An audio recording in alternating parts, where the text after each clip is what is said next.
সুপ্রিয় দর্শক, পবিত্র মাহে রমজানের শুভেচ্ছা জানিয়ে শুরু করছি ডেটল সুরক্ষিত আমার রান্নাঘরে। আমি শেফ ফারজানা আপনাদের সাথে আছি। আজকে আমি আপনাদেরকে দেখাবো একটা হেলদি প্রোটিন ডেজার্ট। তার আগে আমার রান্নাঘরটাকে আমি অবশ্যই ক্লিন করে নিয়েছি ডেটল সারফেস ডিসইনফেক্টেন্ট স্প্রে দিয়ে। আপনারাও কিন্তু ভুলবেন না। সো এই ডেজার্টটা তৈরি করতে আমার যেটা লাগছে প্রোটিন এবং খুবই হেলদি ওটস, যেটাকে আমরা হোল গ্রেইন একটা লেগুমস বলে থাকি। এটা আমি সোক করে রেখেছিলাম পানি দিয়ে। আপনারা চাইলে দুধ দিয়ে করে রাখতে পারেন। সোক করে রাখতে হবে 20 থেকে 25 মিনিট।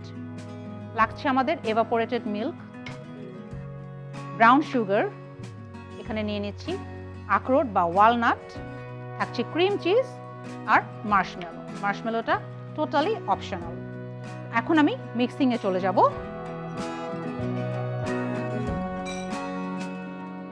ফার্স্টে যেটা করব, এভাপোরেটেড বা এটাকে আমরা থিকেন মিল্ক বলতে পারি, এরকম একটা 1 কাপ পরিমাণ নিয়ে নিব একটা বোলে।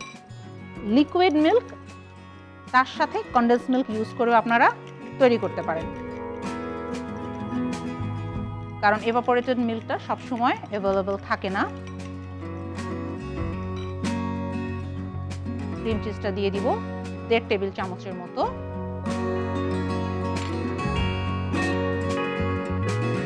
ক্রিম চিজটা পুরোপুরি করে আমি এখানে ডিসলভ করব না, একটু আধা ভাঙা করে মিক্স করব।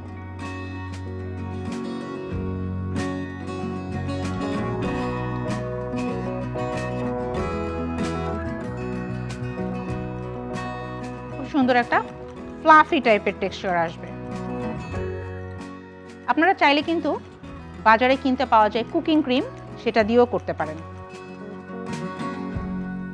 তো এটা যেহেতু ফুল ক্রিম মিল্ক না, এভাপোরেটেড মিল্ক, বাট এটাকে স্কিম অফ করে নেওয়া হয়েছে ফ্যাটটা। এটা আমরা সব ধরনের বয়সী মানুষরাই খেতে পারবো।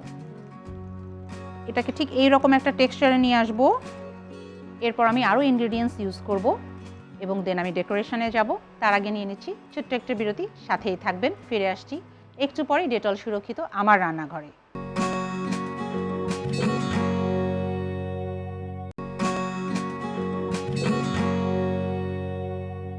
দর্শক, ফিরে এলাম বিরতির পরে ডেটল সুরক্ষিত আমার রান্নাঘরে।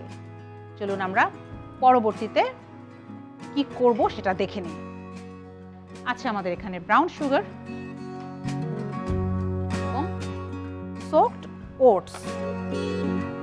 প্লেটিং এর জন্য আমি এখানে প্রেফার করেছি এরকম একটা প্লেট এবং এরকম একটা ডায়াস। এই ডায়াসটা যে ইউজ করতে হবে ম্যান্ডেটরি না, আমি যেহেতু একটু লেয়ারে যাব এজন্য এটাকে প্রেফার করছি। আপনারা চাইলে এটাকে বলেও সার্ভ করতে পারেন। এখন আমি 1 বাই 1 এখানে লেয়ার তৈরি করব। ওটসটা খুব ভালো মতো সোকড হতে হবে। হয় কি, সার্ভিং বা প্লেটিংয়ে যখন ব্যাপারটা আসে তখন কিন্তু লুকসটা অনেক ইম্পর্ট্যান্ট। তো এই জন্যই এই চেষ্টা করা। আদারওয়াইজ সব কিছু মিক্স করেও খাওয়া যায়। এখানে আমি দিয়ে দিব একটু ব্রাউন সুগার। ব্রাউন সুগারটা ইন্টেনশনালি দিচ্ছি অবভিয়াসলি। হোয়াইট সুগারটা আমরা অনেকেই অ্যাভয়েড করি, এবং ব্রাউন সুগার বা পাম সুগার যতটা ক্ষতিকারক হোয়াইট সুগার তার থেকে অনেকাংশে কম। ভালো করে মিক্স করে নিব।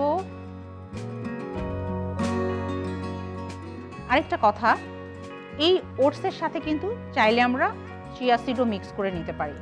চিয়া সিড ডেজার্টে খুব ভালো যায়। দিয়ে দিব ফার্স্ট লেয়ার।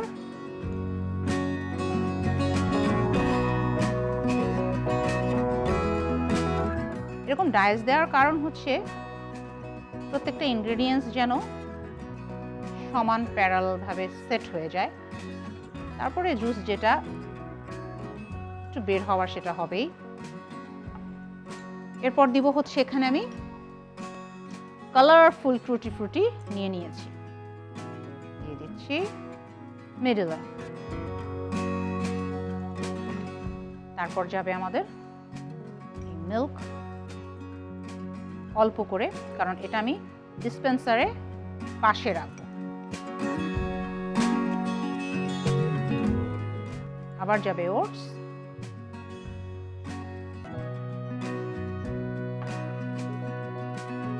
এটা টুটি ফ্রুটি একটু কভার করে দিব এখন, এটা উপরে সরিয়ে ফেলবো।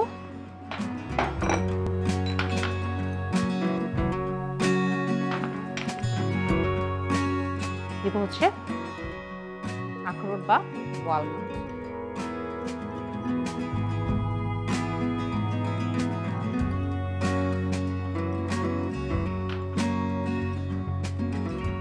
আর মার্শমেলো গুলো সাইড থেকে এভাবে সুন্দর করে সাজাবো। একদম সিম্পল প্লেটিং। এখন যেটা করব, আমার আরেকটা কাজ বাকি রয়ে গেছে, সেটা হচ্ছে এটা অপশনাল। আপনারা যদি ব্লো টর্চ দিয়ে মার্শমেলোটাকে একটু বার্ন করে দিতে চান করতে পারেন, আদারওয়াইজ এই পার্টটাকে স্কিপ করতে পারেন।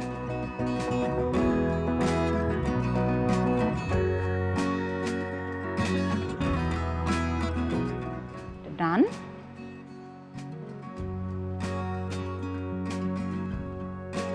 লাগবে একটা সস বোট,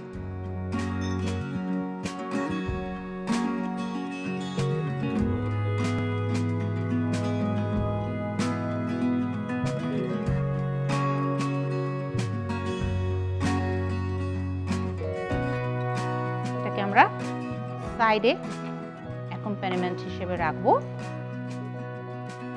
যদি কারো প্রয়োজন হয় মিক্স আপ করে এটার সাথে খাবে। সো তৈরি হয়ে গেল আমার very delicious healthy protein dessert. অবশ্যই এটা আমি বলবো একটু হেভি মিল খাওয়ার পরে এ ধরনের চিল্ড ডেজার্ট অনেকটাই আপনার জন্য স্বাস্থ্যকর এবং খুবই ইফেক্টিভ। অবশ্যই আপনারা বাড়িতে ট্রাই করবেন। সম্পূর্ণ একটা হেলদি ডেজার্ট। পরবর্তীতে দেখা হয়ে যাবে নতুন কিছু নিয়ে। সে পর্যন্ত ভালো থাকবেন, সুস্থ থাকবেন, ডেটল সুরক্ষিত আমার রান্নাঘরের সাথে থাকবেন।